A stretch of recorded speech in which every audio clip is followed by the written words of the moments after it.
तो बरज़ख वो hidden truth है। शुरू कहां से हुआ? जब नीचे चले गए। आप इंसाफ से बोलना, जब माँ बाप मर जाते, माँ को दफन करके आते, आपके दिल में ख्वाहिश होती कि यार मेरी माँ मेरे ख्वाब में आए? नहीं होती?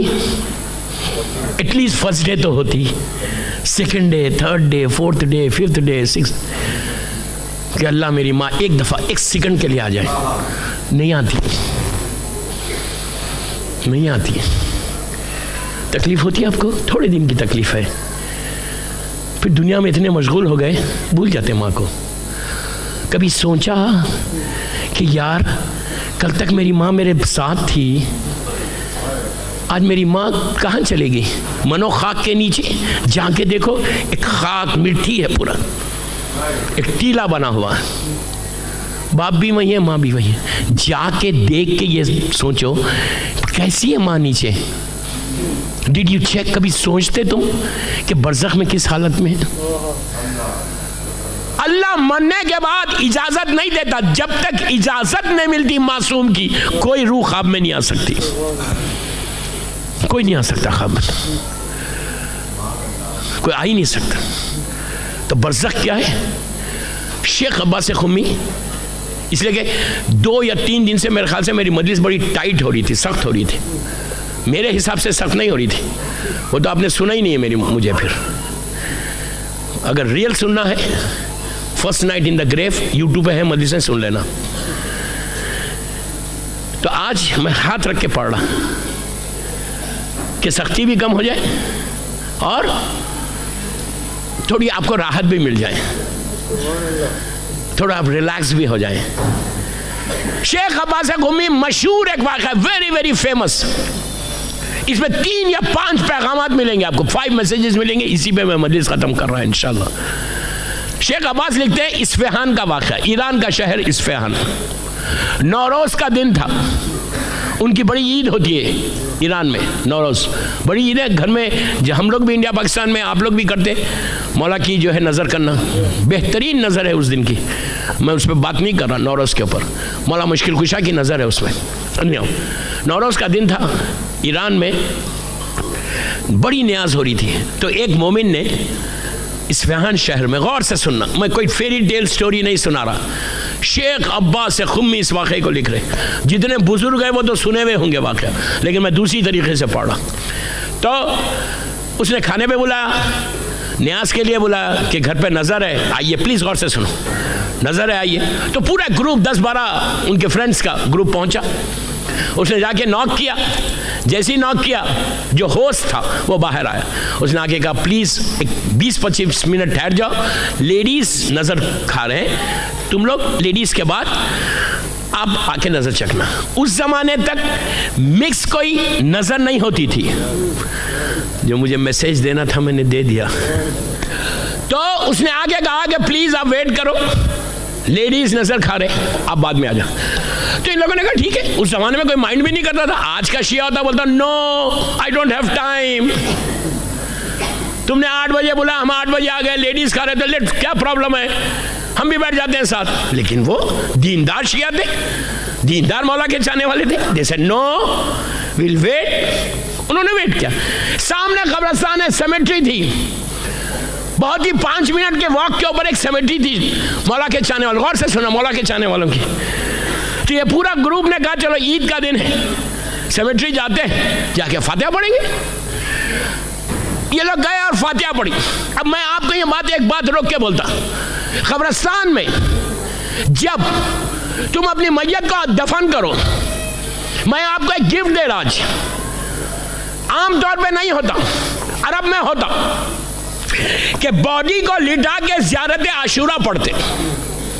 क्यों पढ़ते ज़ियारत आशूरा वहां पे? इसलिए पढ़ते कि जो आखिरी तोहफा दे रहे मरहूम को, वो हुसैन की ज़ियारत का तोहफा दे रहे। आपको अंदाजा है ज़ियारत आशूरा के साथ तुम्हारा बाप जाएगा तो 100% बख्शिश होगी। हमेशा याद रख, 15-20 मिनट का, 10-15 मिनट का अमल है, लेकिन अगर कोई मर जाए, मैं ये नहीं बोल रहा कोई मरे, कोई मर जाए, आप जाए तो आप रिक्वेस्ट करो कि ज़ियारत आशूरा पढ़ो, बॉडी को नीचे लिटा के। सब कॉन्टिनेंट में मरसिया होता, नीचे जिक्र हुसैन होता, और ज़ियारत शुरू हो गई। आशूरे के साथ अपने बाप को रुखसत करो, आशूरे के हिसार में अपनी माँ को रुखसत करो। और जब भी कब्रिस्तान जाओ, यहाँ पे अपने माँ बाप की लहद पे, तो बरज़ख में अगर तुम उनको फायदा देना चाहते, जब जाओ ज़ियारत वारिसा बाप के बिहाफ में बाप की लहद पे जाके पढ़ो, माँ की ग्रेव पे पढ़ो। कितनी देर है? 4 मिनट। घड़ी देख के मत जाओ।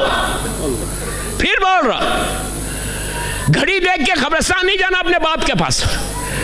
तुम्हारी सारी दुआएं रुकी हुई हैं माँ बाप के पास। क्या बोल गया यार मैं?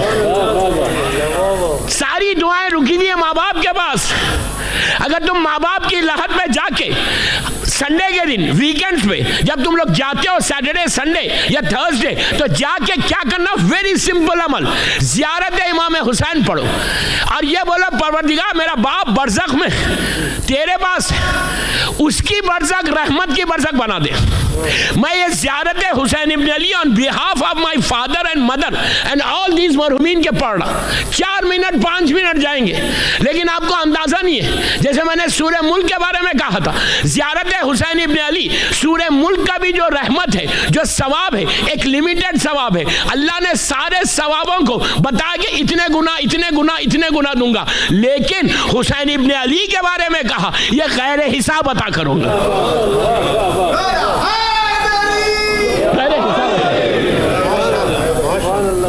तो आप चाहते कि आपका बाप बरज़ख में आराम से रहे? ज़ियारत इमाम हुसैन पढ़ो।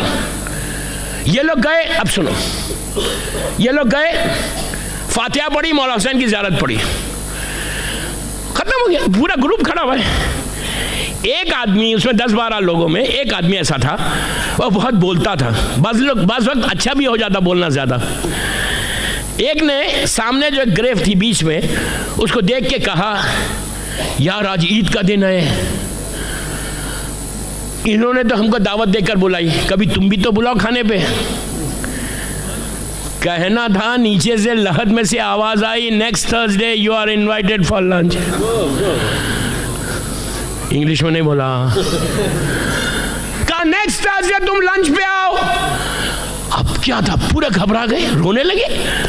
इससे कहा, भाई तूने मांगी क्यों? मुर्दा अगर कहे कि आइंदा जुमेरात आओ तो मतलब हम गए। अब उसके पास नजर में भी नहीं गए, सीधा घरों को चले के रोते फिरते। कहा मुर्दे ने बुलाया है आइंदा थर्सडे। मैं कोई फेरी स्टोरी नहीं सुना रहा, मनाज़िरुल आखिरा में यह वाक़या मौजूद है। मौत के बाद अल्लामा मजलिसी की किताब, उसमें भी मशहूर, बड़ा मशहूर वाक़या है।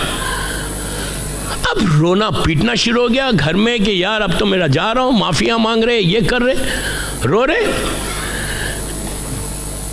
बीवी से भी माफ़ी मांगी, जो कभी नहीं मांगते थे, नहीं, इनसे भी माफ़ी, उनसे भी माफ़ी। आज की रात मजलिस के बाद घर जाके माफ़ी ज़रूर मांगना। सबसे पहले माफ़ी अपनी माँ से मांगना, उसके बाद अपने बाप से मांगना। अगर माँ बाप मर गए तो उनसे बैठ के बोलो, रब्बे इग़फ़िरली व लिवालिदैया व लिलमुमिनीना यौम यक़ूमुल हिसाब। ये बोलो, फिर बोलो, रब्बे अरहमुमा कमा रब्बियानी सग़ीरा। परवरदिगार मेरे माँ बाप पे तू ऐसा बरज़ख में रहम कर जैसा इन्होंने बचपने में मुझ पे किया। दुआ करो, तुम्हारी दुआएं कबूल होती, तुम्हारा बरज़ख, तुम्हारे बाप की बरज़ख, माँ की बरज़ख राहत के साथ होगी। सब रोने लगे। मैं शॉर्ट कर रहा इसको। 8 दिन गुजरे, नेक्स्ट थर्सडे आ गई, एक दूसरे को चेक किया, सब ने कहा कि सब बराबर है। अब खाने का मामला था, कौन छोड़ता? कहा लेट्स गो। ये पूरा ग्रुप सेमेट्री को आया, उसी कब्रिस्तान में आया, उस ग्रेव के पास पहुंचा। बाहर से ग्रेव बनी हुई है, बिल्कुल बंद। लोगों ने कहा भाई तुमने दावत मांगी थी, तुम ही जाओ। ये लोग 2 पीछे कदम रह गए। ये नजदीक गया उस ग्रेव के, जाके कहा भाई मोमिन का वादा सच्चा होता है, बहुत बड़ा मैसेज था ये। जब किसी से वादा करो, प्रॉमिस करो तो पूरा करो, अदरवाइज डोंट डू इट। मोमिन उसको नहीं बोलते कि मैं वादा कर रहा, ये मत इंशाअल्लाह। अरब का इंशाअल्लाह नहीं, बिजनेसमैन का इंशाअल्लाह नहीं, अल्लाह का इंशाअल्लाह। समझ में आई बात? खाली ऐसा धोखा मत दो, ये भी प्रॉब्लम करेगा कि तुमको देना नहीं है, तुम उसको टाल देगा, इंशाल्लाह मैं दूंगा। नो, जो बोलोगे वो करना। ये मोमिन की पहचान। ऑनेस्टी सबसे बड़ा रोल प्ले करती इमाम अली की मोहब्बत का। अगर ऑनेस्टी नहीं है तो कुछ भी नहीं है। ऑनेस्टी इतना छोटा वर्ड है, इसमें पूरा इस्लाम ऑनेस्टी में आ गया। You understand what I said? तो इमाम ने क्या, उसने जाके कहा कि मोमिन का वादा हमेशा सच्चा होता है, और जब मोमिन वादा करता है तो पूरा करता है। तुमने लंच पे बुलाया था, we are all here now, बस बोलना था। ग्रेव खुली, अंदर से गुलाम बाहर आया, सर्वेंट। उसने आके कहा मेरा आका आपको कब से बुला रहा, चलिए नीचे, आपके लिए लंच तैयार है। जब ये सुना, इन लोगों ने कहा यार हम तो नहीं जाएंगे, पहले तुम जाओ। क्या बोल रहा है यार, ऐसा ना हो कि जाएं और ऊपर से बंद हो जाए कि जोश भी आ गया। नहीं, माशाल्लाह। तो उसने कहा, लोगों ने कहा नहीं भाई तुम पहले जाओ, चेक करो नीचे है क्या, एटमॉस्फेयर सब सही है। वो उतरा नीचे, ग्रेव 6 फीट की। मैं कहा था आपसे कि मेरा मौला ने वादा किया, किसी और का वादा नहीं, कि अपनी लहद को जन्नत के बागों में से एक बाग बनाओ। ये मौला अली का वादा है, किसी और का वादा नहीं। ये मौला अली की सेइंग है कि तुम अपनी जन्नत को, अपनी लहद को, अपनी ग्रेव को गार्डन्स ऑफ हेवन बनाओ। यू दुनिया में ऐसा काम करो कि तुम्हारा वहां पे गार्डन्स ऑफ हेवन बन जाए। मौला बोल रहे हैं। नीचे उतरा, ग्रेव वैसी है 6 फीट की, अंदर ऐसा दरवाजा है। जैसे वो एंटर हुआ दरवाजे में, गार्डन से पूरे, उसने फौरन ऊपर आके कहा यार नीचे आ जाओ। क्या बोल गया यार मैं, नहीं, उसने कहा यार व्हाट आर यू डूइंग, ऊपर तो कुछ नहीं, आ जाओ नीचे। सब बिल्कुल मामला क्लियर है, सब उतरे नीचे। अब वो दरवाजे में से एंटर हुए, देखा कि नहरें, रिवर्स है, गार्डन है, ट्रीज है, बेहतरीन मौसम है, पैलेसेस बने हुए। ये कहता है कि मैं एंटर, हम लोग सब एंटर हुए। देखा जो पैलेस, मेन पैलेस था, वहां के दरवाजे के ऊपर एक बड़ा आलीशान लिबास पहना हुआ, कीमती ड्रेस, ब्रांडेड ड्रेस आपका 2000 पाउंड का। क्या बोल गया मैं, 2000 पाउंड का। फिर बाहर पूछना नहीं मुझसे कि सही 2000 का था, मैं आपकी लैंग्वेज में बात कर रहा हूं। जबरदस्त ब्रांडेड ड्रेस पहनकर जवान आदमी, जवान, हैंडसम, जबरदस्त बाल जमे हुए बगैर जल के। क्या बोल रहा हूं मैं, बड़ा हाथ रख के पढ़ रहा आज के मजलिस से। Very handsome guy, branded dress पहना हुआ, खूबसूरत, हसीन। उसने आके वेलकम किया इनको, कहा कि आप लोग कहाँ थे, कब से मैं इंतजार कर रहा, मैंने अल्लाह से परमिशन लिया है आपके लिए खाने के लिए, आइए आपका खाना तैयार है। ये लोग सब अंदर चले गए पैलेस में। देखा इतना बड़ा सुफरा बिछा हुआ है, बेहतरीन नेमतें खाने रखे हुए, गरम गरम एकदम। आपकी लैंग्वेज में बोलूँ, नहरी भी है, कबाब भी है, ये भी है, नहीं आपकी तंदूरी, हर चीज, यू जस्ट थिंक वो खाना है वहां पे। और जो साहिब खाना, जो होस्ट है, वो भी बैठा हुआ, ये पूरा ग्रुप बैठा हुआ है। इसने कहा शुरू करिए खाना, फद्दल बिस्मिल्लाह। तो कोई खाना शुरू नहीं कर रहा। सबने पूछा कि आप ये बताइए आप हैं कौन, कोई नबी हो? उसने कहा अस्तगफुरुल्लाह, मैं और नबी? उन लोगों ने कहा क्या कोई वली हो, कोई वारिसे नबी हो, वली हो? उसने कहा अल्लाह माफ करे मुझे, मैं और वली? इन लोगों ने कहा दिन आप हैं कौन जो आपको अल्लाह ने इतना स्टेटस दिया कि दुनिया से बुला के लोगों को खाना खिला रहे हैं, जबकि दुनिया में लंदन में कोई नहीं खिलाता। क्या बोल गया मैं? नहीं कोई खिलाता है। ऐसा है कि एक दफ़ा अगर मैं किसी को इनवाइट करूं, सेकंड टाइम अगर मैं किसी को इनवाइट करना है तो मुझे किसी का परमिशन लेना पड़ेगा। मुझे नहीं मालूम किसका। आप बगैर परमिशन के किसी को खाने पे बुला सकते? पूछो। आईब्रोज ऐसे खड़े हो जाएंगे कि व्हाट आर यू डूइंग। ऐसा घर में ये मत समझो कि तुम बुला के खिला रहे, शुक्र अदा करो कि तू मेहमान आके तुम्हारी घर की बलाओं को लेके जा रहा।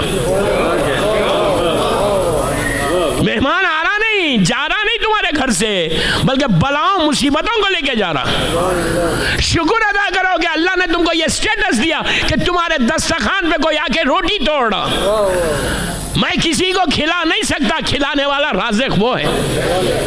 हम शुक्र अदा करें कि Allah has given us chance. Millionaires मैं जानता हूं यार, मुझसे ज्यादा कौन जानता है पूरी दुनिया में? मिलियनर्स हैं, मिलियनर्स। उनके डाइनिंग टेबल पे एक रोटी तोड़ने वाला कोई नहीं है, कोई फैमिली बैठ के खा रही। और गरीब है, उसका दस्तरखान आबाद है। आबाद वो रखता है, तुम नहीं रखते आबाद। बहरहाल, तो मैं किसी की दावत फिक्स करके नहीं जा रहा, ना मेरी अपनी फिक्स कर रहा, मैं तो एक दिन हूँ बस यहाँ पे। तो खाना रखा। इन लोगों ने पूछा तुम हो कौन कि इतना बड़ा स्टेटस मिल गया तुमको? क्या तुम दुनिया से बुला के खाना खिला रहे? अब सुनना पूरे वाक़े का निचोड़ है ये। उसने कहा आप मुझे नहीं जानते आप लोग? इन लोगों ने कहा हम कैसे जानते, तुम हो कौन? कहा यार मैं तुम्हारे ही तो महल्ले में रहता हूं। अब मुझे यहाँ के महल्ले का पता नहीं कौन से महल्ले हैं, चलो मैं बोलता हैरो। मैं तुम्हारे ही लोकेलिटी में रहता हूं, तुम्हारे ही घर के पास, तुम लोगों के घर के पास रहता था। वो जो राउंड अबाउट पे एक दुकान थी, शॉप थी बुच्चर की, मैं वो हूं।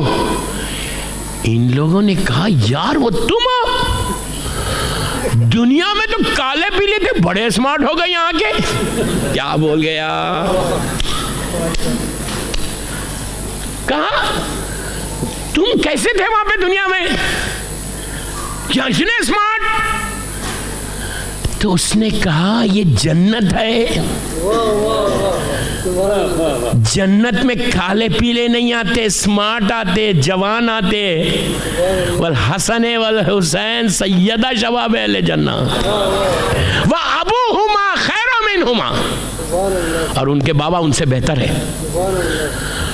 तो कहा अच्छा तुम वो बुच्चर हो? अब ये लोगों ने खाना छोड़ दिया। कहा यार प्लीज ये बताओ कि तुमने दुनिया में किया क्या काम कि जिससे तुमको अल्लाह ने इतना स्टेटस दिया, ये स्टेज के ऊपर तुम हो। तो उसने 5 चीजें बताई। बाज़ किताबों में 5 है, बाज़ में 9 है, बाज़ में 8। जितने मैं बता सकता बता दूंगा आज।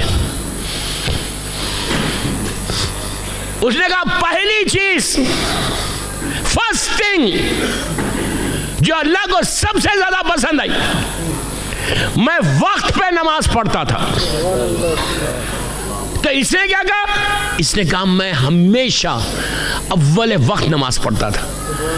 बिजनेस को रोकता था, 10 मिनट लेता था, नमाज पढ़ता था, फिर अपने बिजनेस करता था। उसके बाद पूछा अच्छा ये सारी चीजों की पहला कंडीशन क्या है? विलायत अली। ये याद रखो, मोहब्बत अली के बगैर ये सब नहीं मिलता, ये याद रखना। आज़ादारी के इसने बोला कि मैं हमेशा जहां मजलिस का ऐलान हुआ मैं अब जाता था, फर्श-ए-ज़ा पे बैठता था और बैठ के फुर्सत देता था, मजलिस करता था। अपने महल्ले में जहाँ मजलिस होती थी मैं मजलिस हुसैन में शिरकत ज़रूर करता। कहता है कि मैं फर्श-ए-ज़ा पे बैठता था, फिर बोल रहा फर्श-ए-ज़ा पे बैठता था, खड़े नहीं रहता था बाहर। Is it clear? कहता है कि मैं मजलिस हुसैन रेगुलर करता था और मजलिस में बैठ के दुआ करता था कि मौला मेरे अमाल को कबूल करा दो, मेरी बरज़ख को सही कर दो। क्या उसका ये अजर मिला? दूसरी चीज उसने ये कहा, ये विलायत अली है, वज़ादारी हुसैन तो अपनी जगह पे, उसके बाद ही सब है। उसके बाद तीसरी चीज उसने कहा कि मौला कि मैं अपने पेरेंट्स का ख्याल रखता था, माँ बाप का, माँ बाप की इज्जत करता था, माँ बाप के सामने मैं बैठता नहीं था, माँ बाप के सामने मैं अपनी आवाज को रेज नहीं करता था, माँ आती थी मैं खड़ा हो जाता था, माँ का सर हमेशा सब हाथ सर पे रखता था और ये बोलता था माँ तू मेरी बरज़ख की जिम्मेदार बन जा, तू दुआ कर माँ।